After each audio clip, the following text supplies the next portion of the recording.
Bonjour et bienvenue. Aujourd'hui, on plonge dans un métier qui a un petit côté magique, celui d'animateur 2D et 3D. On va voir ensemble comment on fait pour donner vie à l'imagination directement sur nos écrans. C'est parti. Le genre de personne qui passe des heures à dessiner, à dévorer des films d'animation, à se perdre dans des mondes de jeux vidéo. Si ça ressemble à un portrait familier, alors il faut bien tendre l'oreille. Pourquoi? Parce qu'un futur métier se cache peut-être juste là. Eh oui, parce que toutes ces passions, ça a pu devenir un vrai métier. C'est justement ce qu'on va faire, on va décortiquer ensemble la profession d'animateur 2D et 3D, histoire de voir à quoi ça ressemble concrètement. Allez, on attaque avec la première partie, le métier d'animateur 2D 3D. En gros, qu'est-ce que ça veut dire? Passer du croquis à l'écran et créer l'illusion du mouvement. Voyons ça. Alors, pour faire simple, une animatrice ou un animateur, c'est quoi? C'est la personne qui va donner vie à tout en fait. Des personnages, des décors, des objets.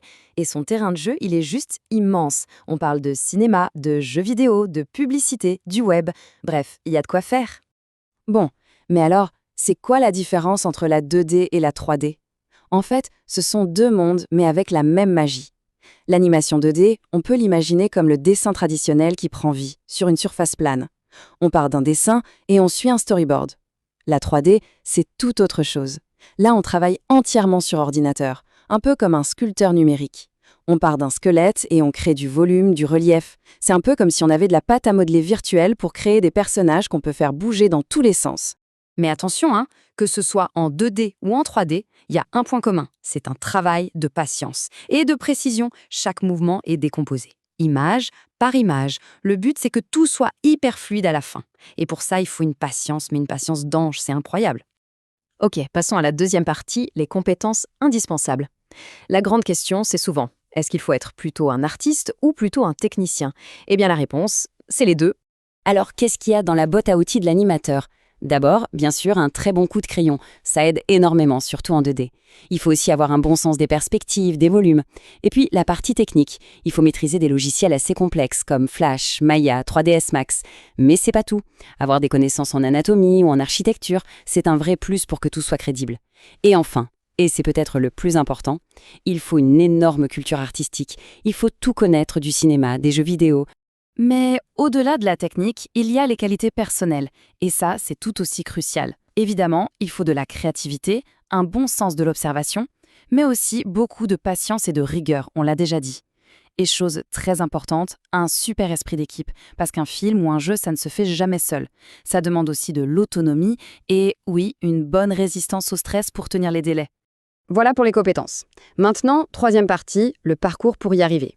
Concrètement, comment on fait pour devenir animateur? Quelles sont les études? Alors, en général, après le bac, ça se passe en deux grandes étapes. La première marche, c'est d'obtenir une première qualification en 3 ans, un bac plus 3. Ça peut être un BUT, un DNMAD, une licence pro. C'est là qu'on apprend vraiment toutes les bases.